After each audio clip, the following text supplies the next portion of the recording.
रीवा में आयोजित कांग्रेस कार्यकर्ता सम्मेलन में कांग्रेस के प्रदेश अध्यक्ष जीतू पटवारी ने भाजपा सरकार पर जमकर हमला बोला। उन्होंने कहा कि मध्य प्रदेश में कानून का राज नहीं बचा, पुलिस का डर समाप्त हो चुका है। पुलिस पर लगातार हमले हो रहे हैं, जिससे लगता है कि कानून व्यवस्था चरमरा गई है। मुख्यमंत्री की पकड़ नहीं बची। गूगल में सर्च करने पर सबसे ज्यादा भ्रष्ट बीजेपी की ही सरकार निकलती है। गुरुवार को रीवा के स्थानीय वृंदावन गार्डन में कांग्रेस कार्यकर्ता सम्मेलन का आयोजन किया गया, जिसमें कांग्रेस प्रदेश अध्यक्ष जीतू पटवारी सहित कांग्रेस के कई वरिष्ठ नेता मौजूद रहे। इस दौरान जीतू पटवारी ने भाजपा सरकार पर जमकर हमला बोला। उन्होंने कहा कि मध्य प्रदेश में कानून का राज नहीं बचा, पुलिस का डर समाप्त हो चुका है। पुलिस पर लगातार हमले हो रहे हैं, जिससे लगता है कानून व्यवस्था चरमरा गई है। मुख्यमंत्री की पकड़ नहीं बची। गृह मंत्री इस प्रदेश में है या नहीं है, ये समझ नहीं आ रहा है। मुख्यमंत्री ही गृह मंत्री की जवाबदारी उठा रहे हैं, मतलब गृह मंत्री का दायित्व वो नहीं उठा पा रहे हैं। पुलिस को मारने की घटना रोज आती है, अलग अलग जगहों से रोज घटनाएं सामने आती हैं, जिससे लगता है कि पुलिस से जनता डरना बंद कर दी है। आगे उन्होंने कहा कि अपराधियों के फोटो मुख्यमंत्री के जन्मदिन के विज्ञापन में आने लगे हैं। हिस्ट्री सीटर पुलिस को डराने लगे। नेताओं के कहने से एसपी के तबादले होने लगे। तो मऊगंज जैसी घटना हो तो उसके लिए दोषी बीजेपी है, उसके लिए दोषी उप मुख्यमंत्री राजेंद्र शुक्ल है। उद्योगपतियों को जमीन कौड़ियों के भाव दी जाती है, किसान की जमीन अधिग्रहण होती है। फ्री में ये दोहरी नीति नहीं चल सकती। हम इसका विरोध करते हैं और इसके खिलाफ आंदोलन चलाएंगे। रीवा के राजेंद्र शुक्ल स्वास्थ्य मंत्री हैं। यहाँ के अस्पतालों में सुविधा नहीं है, लोग इलाज कराने नागपुर जाते हैं।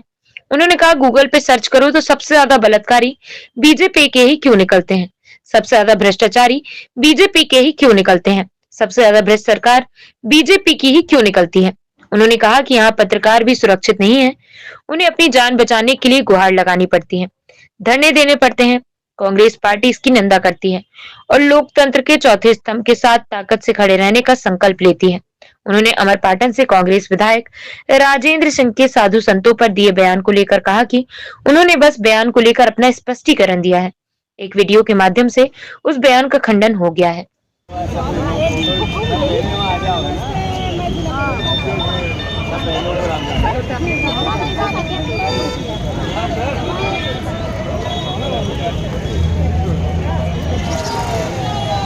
गाड़ी को सभी लोग पार्किंग में लगा दे। ब्रजेश पांडे जिंदाबाद, ब्रजेश पांडे जिंदाबाद, राहुल गांधी जिंदाबाद, राहुल गांधी जिंदाबाद, जीतू पटवारी जिंदाबाद, जीतू पटवारी जिंदाबाद।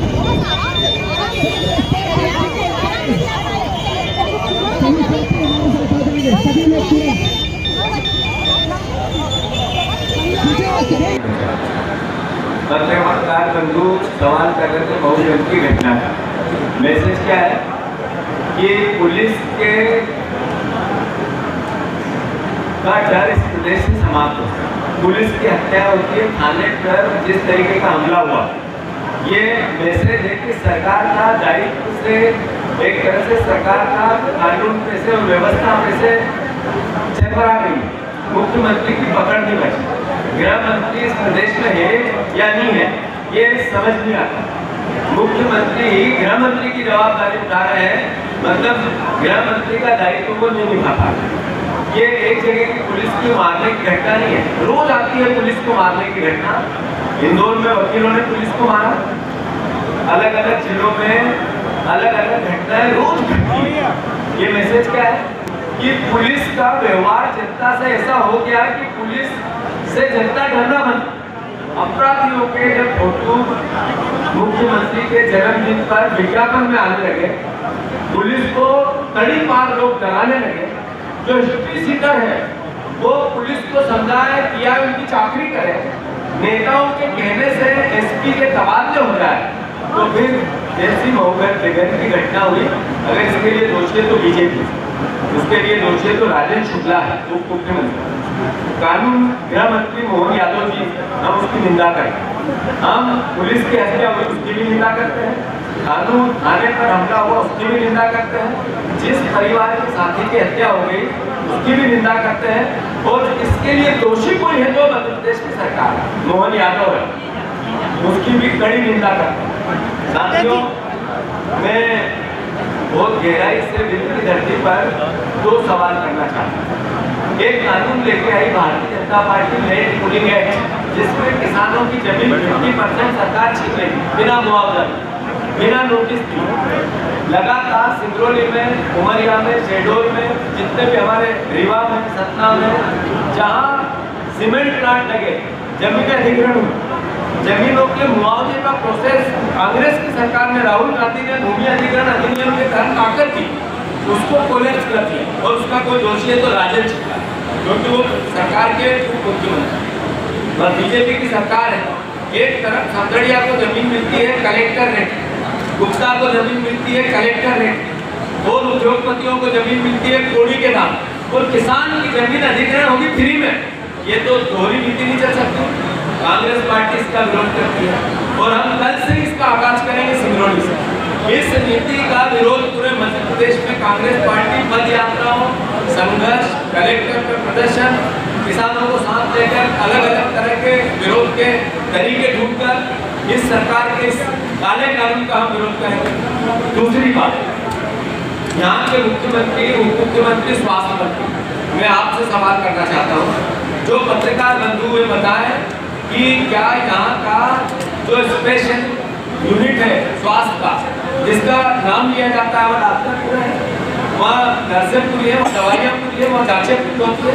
जो सरकारी मेडिकल कॉलेज में जो नियम है फ्री में इलाज करने का, क्या यहाँ पे होता है? जो नागपुर का मैंने अपने भाषण में कहा कि यहाँ के मरीज रीवा के, जहाँ स्वास्थ्य मंत्री है, सब नागपुर इलाज कराने जाते हैं। तो फिर इस सरकार, और ये बात आरोप हमारा नहीं, ये नरेंद्र मोदी जी ने भी एक सेंसस जारी किया जिसमें मध्य प्रदेश की स्वास्थ्य सेवाएं 0, उन्होंने भी तमन्ना दिया। मैंने अभी अपने भाषण में कहा, आप सब पत्रकार, मैं आप सबको चुनौती देता हूं, गूगल पे आप सर्च करो, सबसे ज्यादा बलात्कारी बीजेपी के क्यों निकलते हैं, सबसे ज्यादा भ्रष्टाचारी बीजेपी के क्यों निकलते हैं, सबसे ज्यादा भ्रष्ट सरकारें बीजेपी के क्यों निकलती है। 4000 ईडी की रेड डली, जिसमें से 2 पे आरोप हुए। 4000 में से एक भी बीजेपी का नेता नहीं आया, सब दूसरे विपक्ष के आए। अभी भूपेश बघेल के आईटी की रेड चल रही, यहाँ पर सोना मिला 10 करोड़ रुपए नगद, 14 करोड़ रुपए मिले, 52 किलो सोना मिला।